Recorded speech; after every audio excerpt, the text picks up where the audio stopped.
E aqui hoje, olá aos nossos ouvintes, estamos aqui na UEG, no nosso laboratório de mídias interativas, para desenvolvermos o nosso podcast Abril Azul na conscientização do mês do autismo, né?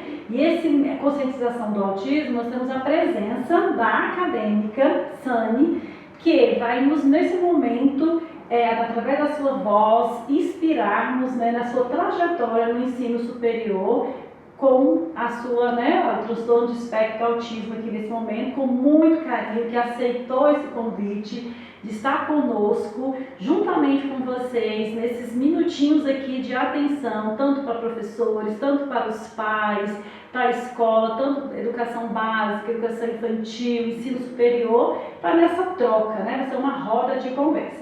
Meu nome, me apresentando nesse momento, sou mestranda Laura Nielba, aqui presente da PPG IELT de Anápolis, Goiás, e com muito prazer estaremos aqui também com a minha colega. Olá, tudo bem? Eu me chamo Deuseli, também sou mestranda aqui da UEG de Anápolis, Somos eu e Laura de Barra do Garças, Mato Grosso, trabalhamos na escola na educação básica e agora estamos aqui no mestrado, fazendo esse trabalho aqui, estudando bastante, e não poderíamos deixar passar em branco, porque a gente sempre gostou de trabalhar nas escolas, na nossa cidade, sobre esse tema, e nós não íamos fazer diferente agora, Então nós convidamos a Sani, que é aluna também aqui do curso de letras, para conversar um pouquinho, porque a gente sabe que nós temos pessoas com transtorno do espectro autismo em todos os lugares, na rede básica, no ensino médio, no ensino superior, E para falar um pouquinho sobre o ensino superior, a gente convidou a Sani. Sani, seja muito bem-vinda. Muito obrigada por ter aceitado o nosso convite. Foi maravilhoso te conhecer. Você é uma pessoa incrível, iluminada, E a gente está muito, muito, muito feliz por você ter aceitado o nosso convite, tá? Sani, fala um pouquinho pra gente como que foi essa trajetória sua na sua infância, o seu percurso escolar na infância. Como que aconteceu? Então, meu diagnóstico, não sei se já comentei com vocês, foi tardio. Então, a infância eu não tinha a menor ideia de diagnóstico de autismo. Mas eu fui uma menina considerada nervosa na família.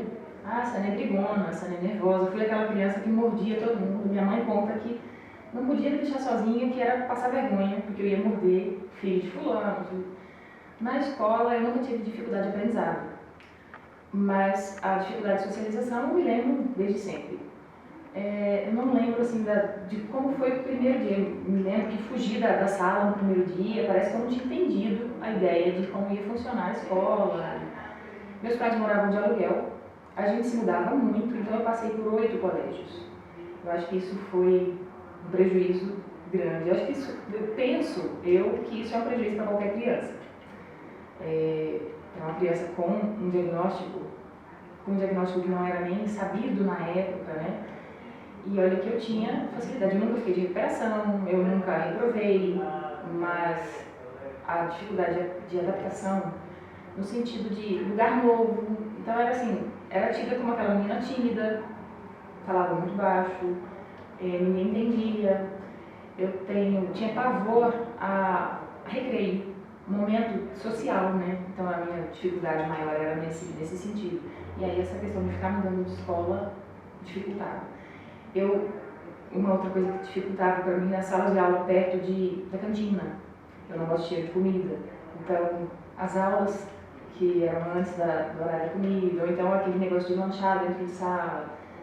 Mas eu era quieta, eu aguentava. Então, hoje eu sei reconhecer quando eu tive sobrecarga, quando eu tive dificuldade, mas eu ficava calada.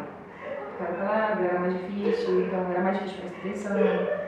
A minha sorte mesmo foi a facilidade para aprender, porque senão...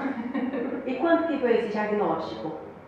Depois do diagnóstico do meu caçula, eu tenho 3 filhos. O meu mais velho é TEA, o do meio é TDAH e o meu caçula é TEA mais TDAH. O TEA, que não tem um atraso de fala, que antes a gente falava um TEA leve, esse termo não é legal, mas no nível 1 de suporte, ele normalmente não tem um atraso de fala. Então, os meus mais velhos eu não notei nada. Muita gente falava, mas você não notou que o seu filho mais velho era diferente? Não, ele sempre foi igual a mim. Para mim, ele não era criança diferente. Eu pensava, nossa, o Ítalo parece mais comigo que o Álvaro, coisa assim. Com o caçula, de bebezinho, eu pensava, ele não é surdo. Ele escuta, ele gosta de música, mas tem alguma coisa estranha. Parece que ele não aprendeu o próprio nome. Mas ele brinca, ele é atento. A questão de, o bebê não olha quando está amamentando, né? Olha, ele fazia contato visual, olha, ele sorria, aprendeu a dar tchau, sempre gostou de música, mas a fala não aparecia. E aí eu fui percebendo que a atenção dele era seletiva. Ele prestava atenção no que ele queria. Uma cena que sempre me marcou, assim, ele jogava a comida do cadeirão. Toda criança joga as coisas, brinquedo, comida. Ele joga e te olha para interagir. Ele chama pelo olhar para você ir lá, pegar, devolver, para ele jogar de novo. E aí foi uma das coisas que o médico perguntou primeiro. Ele compartilha a atenção? Na época eu já estava pesquisando, né? E eu sabia que não, porque eu ficava, Oliver, filho, ele não nem se dá conta da minha existência. Ele estava lá interagindo com a experiência dele de jogar o negócio no chão. E um dia eu joguei no Google bebê com atenção seletiva. E a primeira coisa que me apareceu foi uma pesquisa médica, autismo em bebês. Autismo em bebês? Eu tinha a ideia de que autismo era aquele estereótipo que a gente vê em filme, do autista que está se balançando, que tem uma estereotipia específica e tal. E aí eu fui pesquisar autismo em bebês e eu tiquei praticamente tudo. Ficou uma característica que eu não sabia reconhecer nele, que eram as estereotipias. O mais comum são os flaps. Olha, ele não tinha flaps, não andava na ponta do pé. Mas eu fui pesquisando e entrei de cabeça. Eu fui YouTube, pesquisas médicas, canais. Quando eu cheguei na primeira consulta do médico, eu já sabia. Tanto que eu falei pro médico, eu vim buscar o seu laudo, porque eu já fechei. O médico, calma. Então, o do Oliver fechou na primeira consulta. Ele passou por uma psicóloga antes que, na realidade, não reconheceu. Ela falou, não, autista ele não é, ele faz contato visual. Hoje isso é sabido que é ultrapassado, essa ideia não existe. Ele faz, mas não sustenta. Assim como eu faço contato visual, a sustentação não é muito boa. Hoje eu já sei reconhecer. Se eu estiver nervosa, aí provável que eu nem faça. É mais difícil. Dependendo do assunto também, isso varia, dependendo da pessoa com quem eu estou conversando. E ela olhou para ele tinha 2 anos e pouquinho, 2 e 1 mês.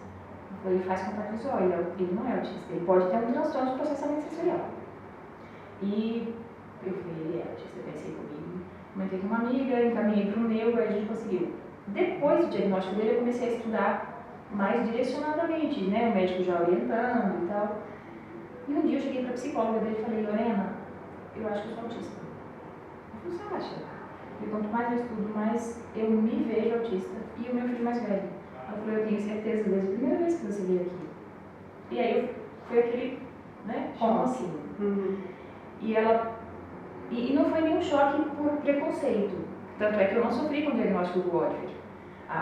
Só fazer um adendo, a única coisa que eu senti foi quando eu li assim, que o autista é muito literal e não tem faz de conta. O autista não tem a capacidade de imaginar, os médicos chamam isso de fazer o jogo simbólico, né? E eu pensava, gente, não existe infância sem imaginação, sem faz de conta. Como vai ser isso? Muito triste. Eu sou muito, né, da literatura infantil, então eu achava isso triste. Foi a única coisa. Com o tempo, eu percebi que o luto diagnóstico, para mim, é em relação à sociedade, que não é inclusiva, que tem o preconceito e o risco. Mas por ele ser diferente, não houve. Aí quando ela falou, eu percebi que você, desde a primeira vez que veio aqui, aí com relação a mim foi tipo, mas como que eu não vi isso antes? Como pode não ter sido visto, né? Ela falou, você tem vontade de investigar? Eu falei, tem.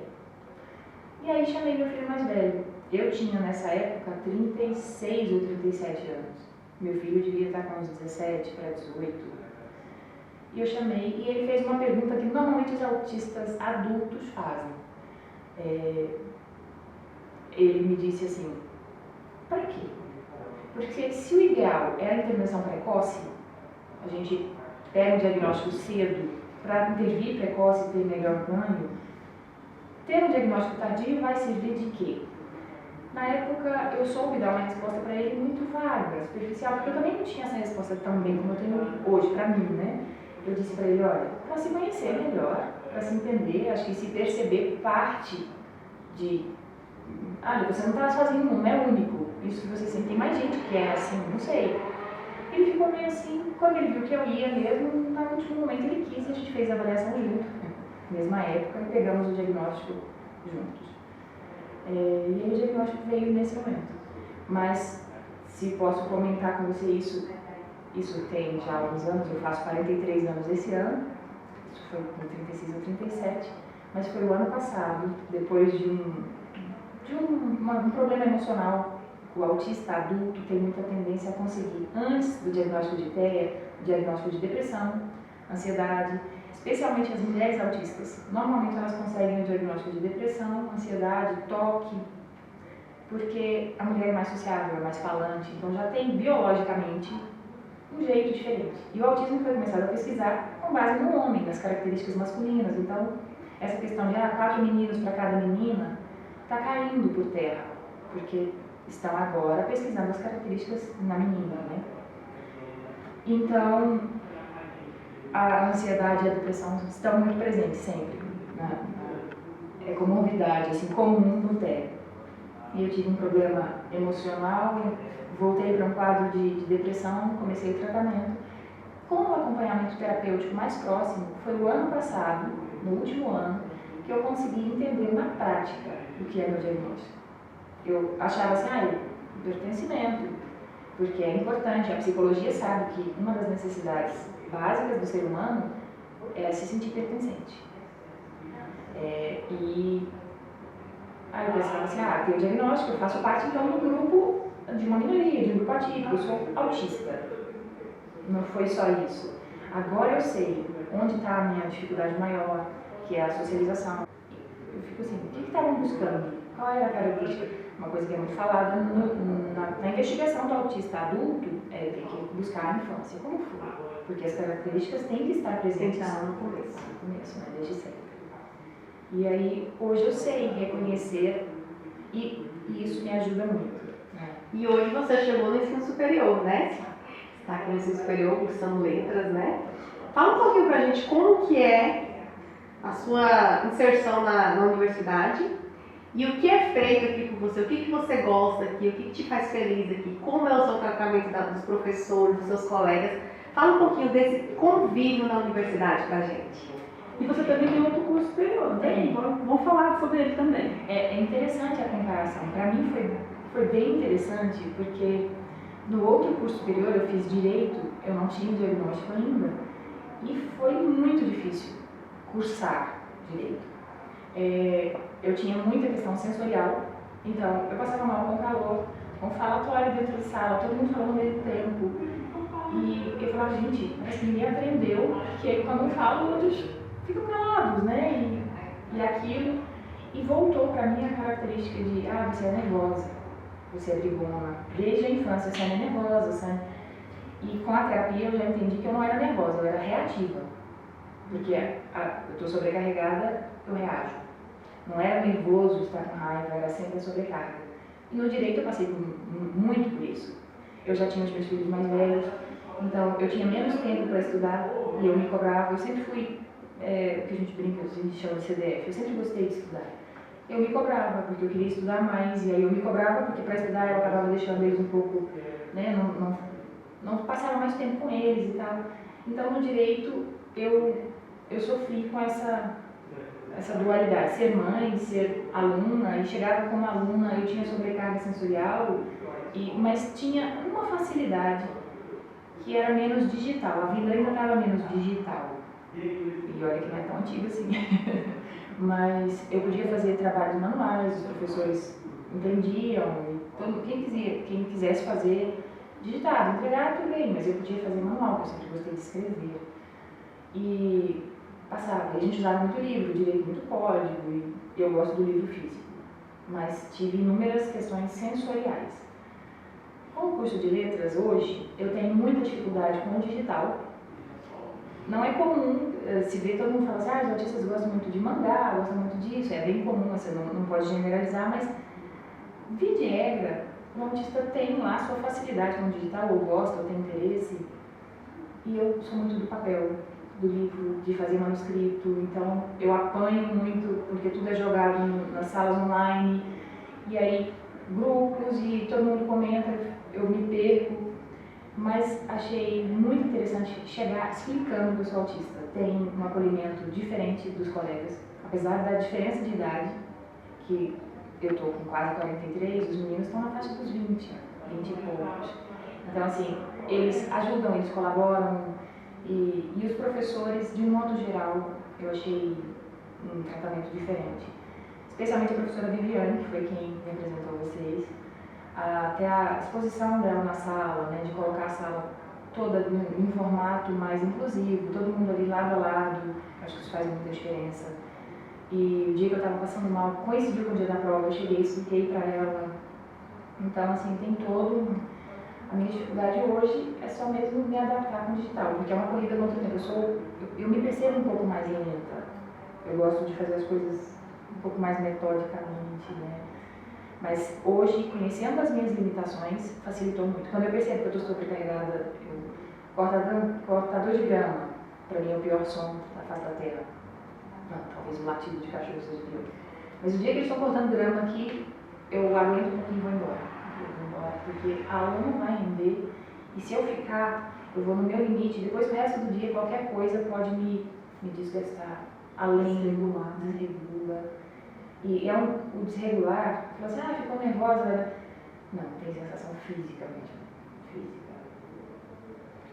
Que bom, assim, foi assim, as suas palavras nesse momento, né, de mostrar aqui para os nossos ouvintes que está nesse momento, professores, família, né, a própria pessoa tanto adulta que passa por esse momento. Tenho certeza que você passou sim esse recado para todos, né, e essa vivência sua, né, então como você falou, não foi, né, ou seja, precoce, foi tardio, assim, você ter essa descoberta, os seus filhos, né, e hoje você está aqui na sua segunda graduação, muito gratificante.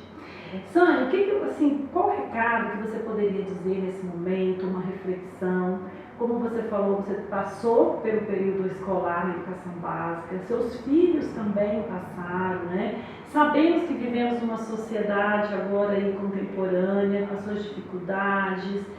Os professores, principalmente, na educação básica, quanto eu e Deuseli, fazemos parte dessa educação básica, sabemos que não é fácil, é um trabalho árduo, principalmente na escola pública, que nós vivemos, né, somos da base da escola pública, mas assim, uma reflexão, um recado que você poderia dizer para os nossos professores que têm esse contato com o TEA. Então, antes de mais nada, eu gosto de dizer que entendo o lado dos professores. Eu venho de uma família de professores, família do meu pai, as minhas tias, primas, sala de aula na escola municipal, e eu tenho fascínio, admiro, para mim é a profissão que eu mais admiro. Eu cheguei a começar a fazer pedagogia e aí era aula online e eu gosto do presencial, do físico. Eu abandonei, descobri que letras é mais a minha cara, mas ainda tenho uma vontade de ir para a pedagogia depois. Então, assim, eu entendo que para o professor não é fácil, especialmente o professor da escola pública, que as salas estão mais cheias. Eu sei que o professor não é valorizado como precisa, como merece, então ganha pouco, trabalha muito, e é muito fácil quem está de fora falar assim, faz um curso, aprende mais. Eu sei que hora, né? Então, eu entendo o lado do professor, eu entendo esse lado do professor, eu entendo o lado dos pais de autista, porque eu sou mãe de autista, e eu entendo como autista, como foi estar ali dentro da sala de aula e tal. Mas, quando eu penso em uma arma, a gente não pode fazer uma dica, porque, especialmente no meu lugar de fala, é perigoso. Tem muito autista que se ressente, esse lugar de fala não abarca todo o autismo, a gente sabe disso. Tem um autista não verbal, tem um autista de nível de suporte mais alto, né? Eu espero poder ajudar de forma que atinja a todos. Mas uma coisa que eu comentei até com a professora Viviane, que eu considero a mais importante, se for para começar, pelo menos esse ponto inicial é entender o transtorno de processamento sensorial. Para mim é o mais importante. É um transtorno independente do autismo, é um outro transtorno. E eu não sei se existe, se já existiu, se há relato de algum autista sem esse transtorno. Eu acredito que não. Dizem, já li, que esse transtorno pode acontecer independente do autismo. É um transtorno onde as informações que nos chegam por meio dos sentidos, tato, olfato, visão, todos esses que a gente conhece na escola, mais outros inúmeros, aí tem propriocepção, vestibular, que é do movimento, da sensação do corpo, tem interno, que é interocepção, tem um monte que eu não sei o nome. Todos esses sentidos a gente está recebendo informações o tempo todo. A luz que está chegando no ambiente, os sons, o cérebro processa e responde de uma maneira. Quando há esse transtorno, o cérebro vai responder de uma maneira diferente do esperado, para mais ou para menos. Isso é fácil da gente entender quando você percebe assim, nossa, mas qualquer coisinha ela está achando que está alto demais, abaixa o volume. Então ela está percebendo a mais. Ou então alguém que aumenta muito o volume, está percebendo a menos. Alguém que pega uma comida, nossa, não tem gosto de nada, você tem pimenta? Me dá um salzinho, porque está percebendo a menos. Alguém que exagera no perfume, isso eu estou ligando com os sentidos mais comuns. Então aquela imagem, o autista é aquele que tem problema com barulho. Isso não é do TEA especificamente, isso é do transtorno de processamento sensorial, auditivo. Pode ser derivado também por estereotipia, às vezes é um ou outro, mas é muito comum que seja evitando barulho ou incômodo com barulho. O meu filho quase não bate, ele põe o dedo tampa quando não está com o abafador dele e tal. E aí o autista que roda muito, ele está buscando o movimento, tem a ver com o sentido vestibular, com o sentido proprioceptivo, às vezes está calor, ele está com agasalho, às vezes... Então, em todos os sentidos, essa alteração pode ser para mais ou para menos. Quem tem uma alteração para menos, ele vai buscar. A pessoa que não consegue ficar quieta. Aquela criança que você está tentando dar aula e ele está o tempo inteiro se movimentando, ele anda na sala, ele chama a atenção dos outros. Pode ser que esse sentido dele, para menos, ele tenha necessidade para se regular, para sentir o corpo, porque às vezes a percepção do corpo dele é diferente. E para que ele consiga perceber que ele está aqui, perceber o corpo, ele precisa de uma coisa diferente. Às vezes é o cheiro. Então, assim, eu quando eu sinto muito cheiro de comida, cheiro de perfume, me incomoda muito, me atrapalha prestar atenção. Às vezes um colega que passa muito perfume, e esse coleguinha está aqui, ele desregula, às vezes nem ele sabe o que é. Então, o professor pode fazer a leitura do ambiente e facilitar um pouco até a própria vida. Porque se ele perceber que uma coleguinha, que a mãe às vezes usa um negocinho no cabelo, ele está mais cheiroso, tem muita coisa de menina que tem um cheirinho de chiclete, aquele cheiro me incomoda. Então, assim, coloca mais longe, para você, se você perceber que essa leitura pode ser alguma coisa sensorial, alguma coisa com relação ao sensorial de movimento, tem dicas hoje na internet, aquele elástico embaixo da cadeira, às vezes o autista já consegue mexer as pernas, ele vai conseguir ficar sentado. Eu vi relato esses dias de uma professora exigindo que o autista ficasse com calçado, ele anda na ponta de pé e ele fica descalço. Quem está na ponta de pé, às vezes com tênis, né, e é uma criança de 3 anos. E a professora exigindo, então vira um caos, aí ele entra em crise, ele chora, ele grita, aí ela tem que contornar a crise, e as outras crianças estão esperando enquanto... Eu entendo também por esse lado, porque eu fui mãe de um que não era autista, e a criança, poxa, ela vai ficar esperando enquanto a professora tem que lidar com uma coisa... Tem, eu acho assim, nós somos uma sociedade que precisa ser inclusiva. Assim como a gente melhora o acesso para a pessoa que depende de um livro em Libras, depende de um intérprete, um livro em Braille, perdão, um intérprete de Libras, uma rampa para o acesso a uma cadeira de rodas. O autista precisa de outro tipo de acesso. Apesar de ser uma deficiência invisível, é preciso que a sociedade enxergue a necessidade de adaptação. E aí, para o autista, esse acesso pode ser uma comunicação alternativa, aumentativa. Muita gente fala assim, mas o seu é agressivo? Gente, a agressividade não é um pré-requisito diagnóstico para o autismo. A agressividade está muito ligada, inclusive, à inexistência da comunicação. Quanto menos a pessoa fala, autista ou não, quanto menos ela consegue expressar do que sente, do que precisa, mais nervoso fica. A gente tem isso também. Então, assim, imagina, ele está com uma dor de dente, uma dor de cabeça, precisa, não consegue expressar, e aí está todo mundo ali, então o autista está nervoso e sai batendo e tal. Então, a comunicação alternativa, tem muita família que tem resistência, até porque tem muita fono que tem resistência. Mas se ele aprender a comunicar por imagem, aí vai ficar com preguiça de falar, isso não existe. A gente precisa quebrar certos preconceitos. E se você melhora a comunicação do autista, ele fica menos bravo, ele consegue se expressar melhor com você, e qualquer um pode aprender. Mesmo que não vai chegar a falar. Tem uma porcentagem que não vai falar, a ciência não explicou ainda totalmente, mas ele consegue expressar. Eu usei pasta tipo PEX, a gente usava adaptado, quadro de rotina a gente usa até hoje com o meu caçula, a professora fez agora recente, eu ajudei, falei, estou aqui, para o que você precisar. Ela acabou de me mandar áudio, sou muito presente. Ajudo com os outros autistas, elas sabem que eu vigio, que eu falo, olha, precisa disso, daquilo. Uma coisa interessante, no momento da crise, não tentar conter. Conter é realmente assim, a última... Só se tiver mesmo, se fosse machucar, atravessar a rua, perto de fogo, coisa assim, mas a contenção e para o barulho em volta. Eu acho que isso para a professora também ajuda muito. Então é aprender sobre o processamento sensorial, é o que eu acredito que vai ajudar mais no primeiro momento. Ótima dica. Obrigada.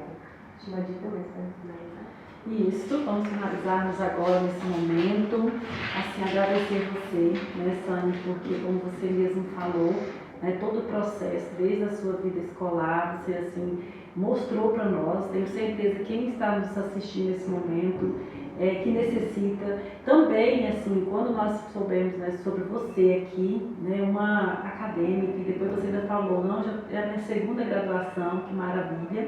E você sinta à vontade para vir com o mestrado, né? Aqui conosco, logo finalizar. Espero conseguir. Isso, na educação. E assim, agradecer imensamente nessa parceria conosco. Agradecer também aqui, né, Deuseli, o link que nos deu esse espaço sob a direção da coordenação da professora Bárbara e a professora Viviane também, a nossa coordenadora do mestrado, que deixou assim aberto os meninos, que deixou esse acolhimento para nós aqui. E eu tenho certeza que vai ter esse momento, e esse momento, não só esse mês de abril, né? É todos os dias, né? Estamos aqui hoje, tivemos essa roda de conversa, com esse relato de experiência sua, mas assim, que todos os dias esse olhar, né, para o autismo, seja em qualquer nível que ele estiver, qualquer etapa que ele estiver, mas olhar para ele, identificar. Então você nos apresentou aqui, abrilhantou nesse momento para nós. E esperamos que essa conversa ajude a ampliar esse olhar sobre a inclusão, né? Principalmente nesse transtorno, né? Que está tão presente hoje nas escolas, em todos os lugares, né? E que a gente convive muito. Então, que os professores tenham esse olhar para essas crianças, que a escola seja inclusiva, que os pais façam o melhor para os seus filhos, busquem sempre o melhor para os seus filhos. E queremos agradecer a todos vocês que nos assistiram até aqui. Muito obrigada, Sânia, que Deus te proteja, te abençoe, que você tenha um caminho maravilhoso, tá bom? Eu agradeço também a oportunidade, porque, apesar de falar por um grupo, eu espero poder ajudar todos os autistas que estão chegando e os adultos também a se animarem a buscar, porque é muito, muito interessante a partir do momento que a gente se entende. Gratidão. Muito obrigada.